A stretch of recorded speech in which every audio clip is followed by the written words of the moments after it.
Backseas Musical Podcast. Resistance is useless!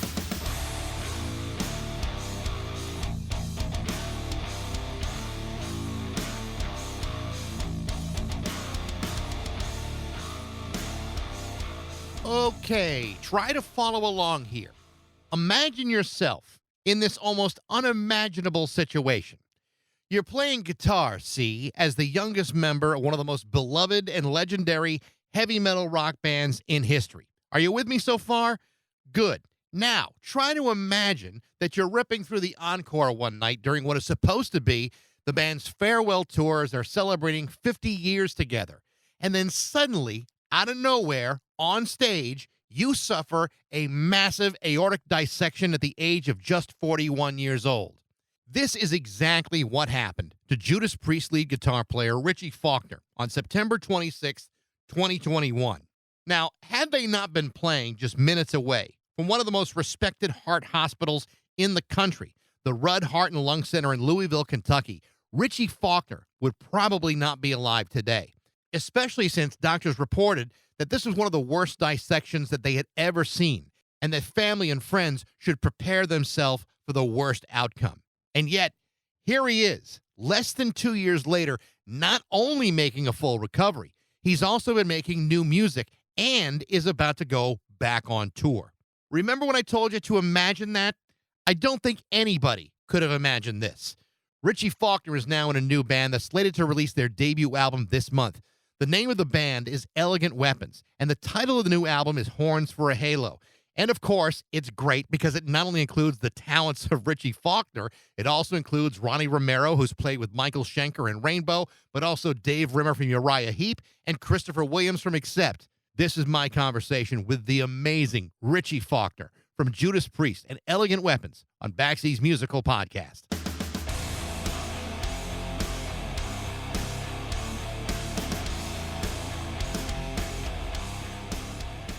Richie, how are you? I'm good, Mike. How you doing? I'm terrific. So good to see you up and moving around. And I do my best. yes, I assume you probably would. Some days it doesn't work. Sometimes, I can do it. Some days I'm like, you know what? I'm not going to do it today.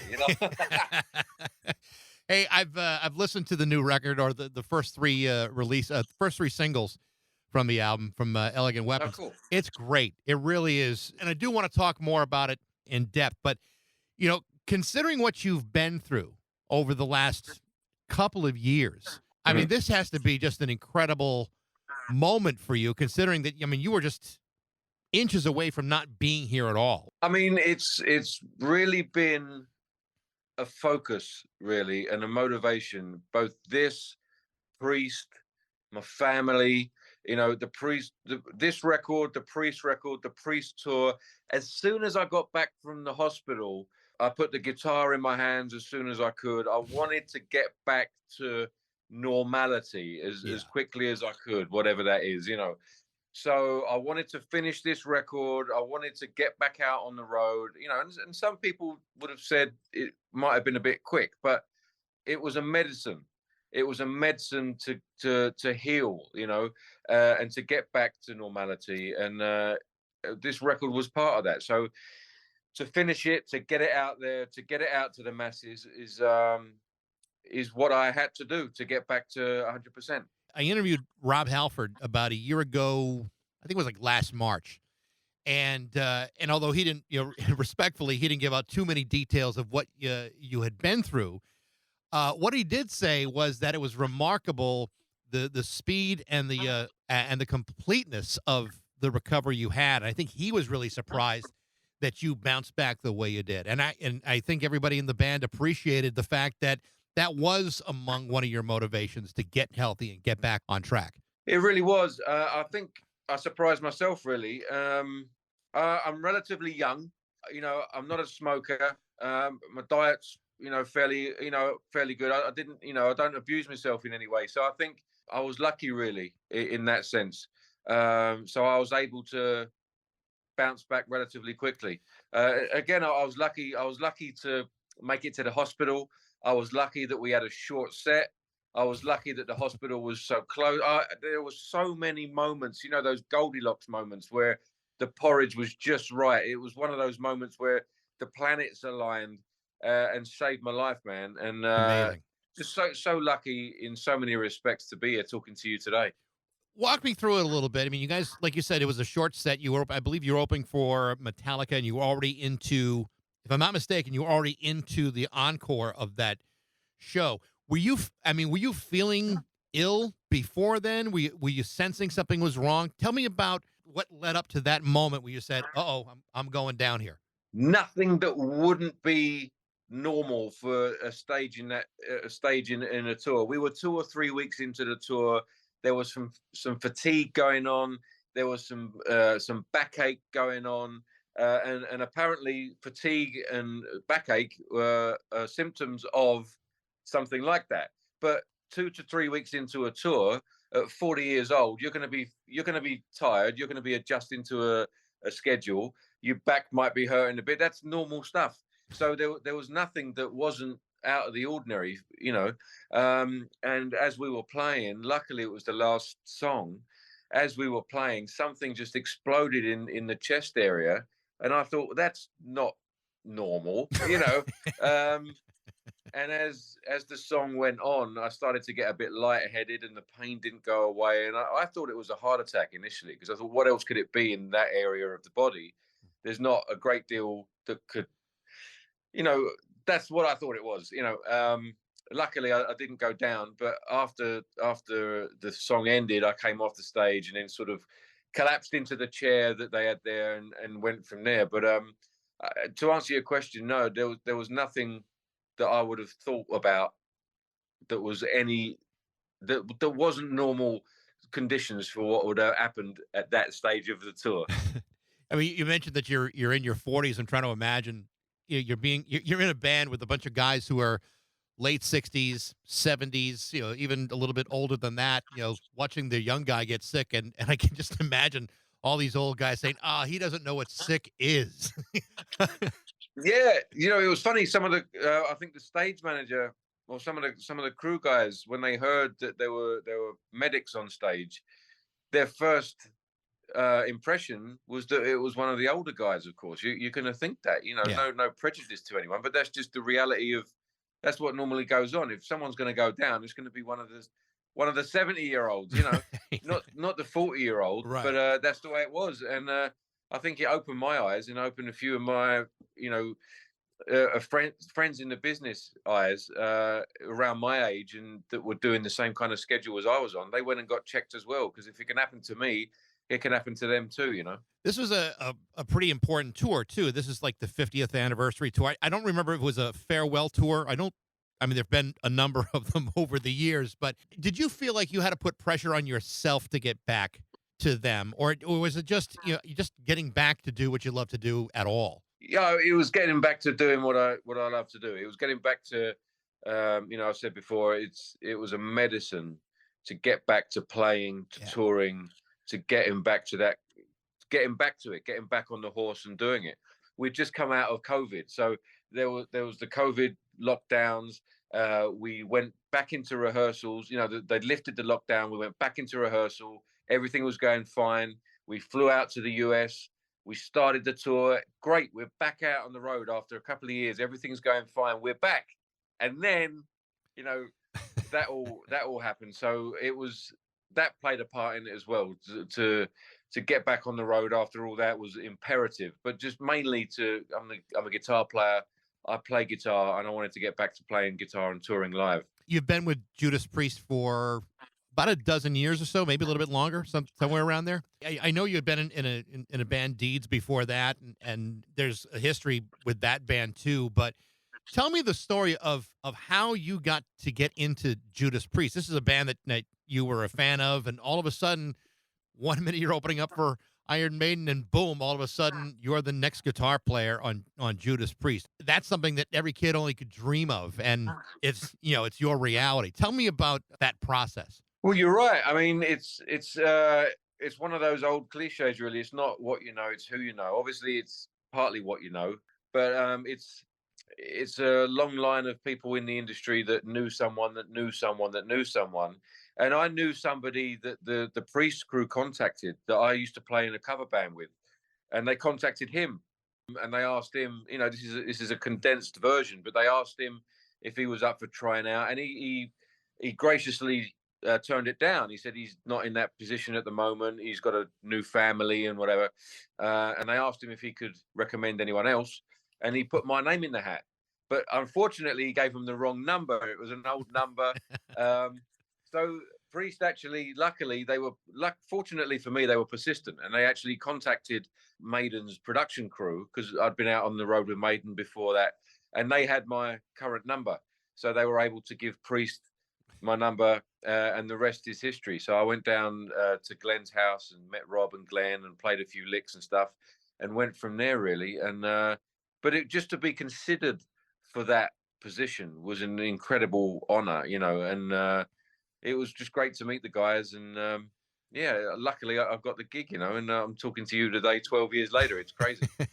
To be the guy that replaces, KK Downing. I mean, say what you will about the guy or how he left, or the relationship of everybody now, those are still pretty big shoes to fill for any guitar player, especially in a legendary band like Judas Priest. Did you feel any pressure as a result of who you were replacing, or are you just gonna be yourself and see where you fit in?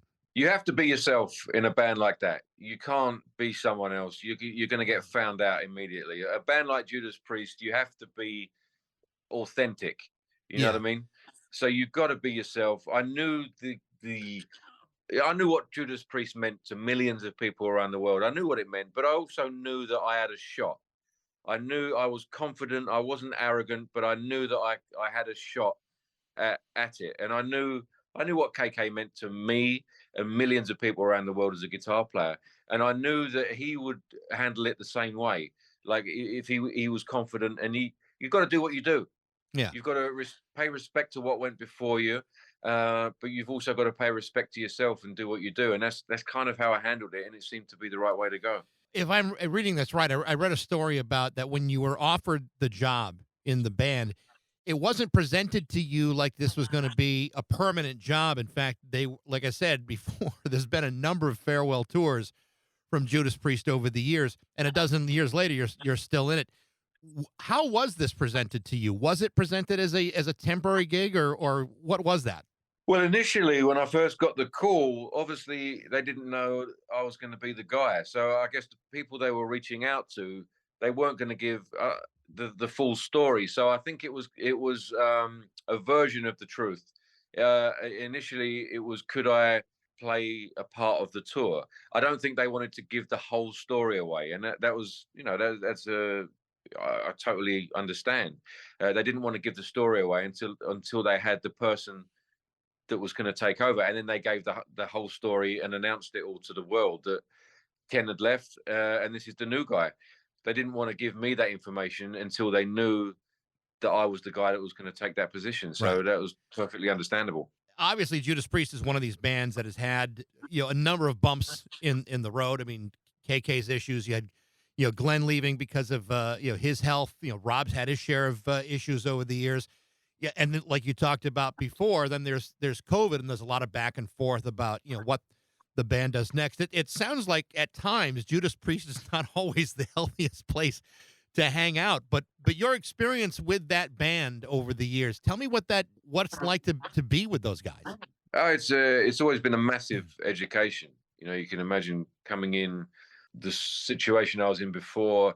I was pretty much. I've done a couple of things on the big circuit, but primarily I was playing covers in London and England, and going from that to a band like that was a massive education. It changed my life, obviously, and you learn a lot from those guys. Not only what notes to play or how to, you concentrate on the music and how to represent it in the best possible way, but the fans have been there for 40, now 50 years. And they've been there since day one. So how to create the experience for them in the best possible way, the best record, the best song, the best live experience, the best production, and you become a part of that as well. So it's a massive education in how to be a part of that machine. Last year, the band got inducted into the Rock and Roll Hall of Fame. Obviously, metal bands in general have gotten kind of the short shrift when it comes to getting into the Hall of Fame. I would imagine for guys like Glenn and Rob and all the guys that have been there from the start. I mean, that had to be a very fulfilling moment for them. That they finally got the respect that fans have been giving them for years, but to have something a little bit more official or a little more ceremonial, that must have been a pretty big deal for all of you guys. I think it was for them, and it was great to be part of it with them. Really, up there on stage with them. For me, it was amazing to be. I mean, Priest have always been a two guitar attack, Right. you know, and for one night it was a three guitar attack, and I was part of it. So I mean, it was just amazing to be a part of it with them. Really, just to be there supporting them, and they got the accolade that they deserved, and now they're part of the Hall of Fame. It's congratulations to them, and hopefully we see more heavy metal in the Hall of Fame in the future. It's like one of those genres that's terribly underrepresented. Nevertheless, though, you got a great new album in Elegant Weapons, Horns for a Halo, and it's somewhat of a metal supergroup with Ronnie Romero played with Schenker and Rainbow, and Dave Rimmer played with Uriah Heep, and Christopher Williams played with Accept. Tell me about this band and what was the idea of getting all four of you together for this? Right back in 2011, when I joined Priest, I had a conversation with Glenn Tipton, and he said, this is a band that it's in part of their career.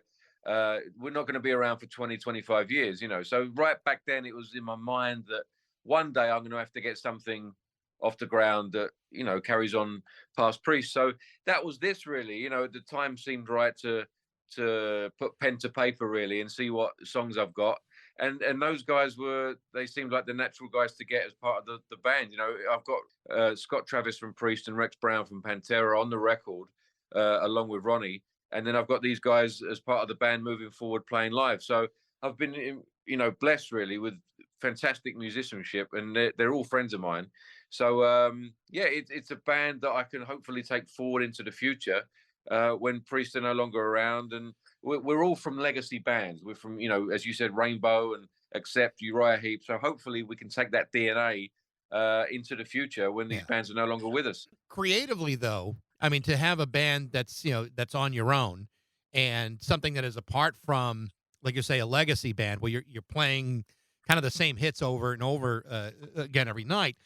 This kind of has to be creatively pretty satisfying too, and in the sense that here you are doing songs that you have written or have built from the ground up. Is that an important part of this for you? Definitely, it's important to be a band that writes and evolves and grows creatively, for sure. I mean, there's four characters in the band, like Priest. There's five guys in the band with creative characters, and it's the same in this band as well. So you take those characters and you put them together, and they create its own entity. And that, for me, is an exciting thing about being in a band. It's greater than the sum of its parts. And what is it going to sound like in the future? How is it going to evolve and grow on the next record or the next tour? So that's like Priest has over the years. So that's an exciting thing for me. When you're playing with guys of that level of talent, when you hear the first couple of songs, Do or Die or Blind Leading the Blind, you certainly hear the talent that's being displayed on the songs. You must go into it with a little bit more confidence than you would have done 12, 13 years ago. I guess so. I think that's a good question. I think that even if I hadn't been with Priest, I would still be doing the same thing.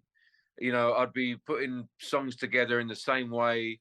I'd probably still be playing covers in the pubs in London, but I'd still be doing the same thing. It's the same thing that drives me, how to write a better song or how to create a better band or a better album. It's the same driving force. So I don't know what it would be like. I do know that it's the same thing that drives me. And it's the same thing with Priest as well. Like how do I write a better guitar solo or a better song or portray a better message or communicate something differently? I don't know what it is, but it's the same thing that drives me, and it's probably the same thing that will always drive me. And it's always the bigger picture, moving forward into the future. Elegant Weapons is going on tour, I believe, this summer, mostly, actually all European dates at this point. Is there any chance that you might come out to the States, or is that kind of way down the road here? I mean, that's a hope that we come out to the States. The States have always been really welcoming to me. personally.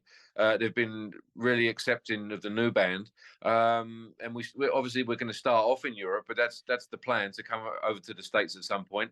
So we start off in Europe in June, some dates in July, and then we'll see what we can get, what the agent can get us in the US, and hopefully we'll see you soon. There's also a new Priest album that's supposed to come out in 2024. At least that's the last I've heard. Is that still the same release date, or where is that?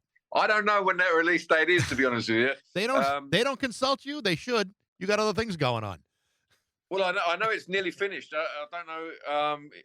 I don't have 100%. I don't have a release date. So I think we've still got to finish off some vocals, and then we've got to mix it. We've got to master it. We've got to package it and artwork and all that sort of lovely stuff.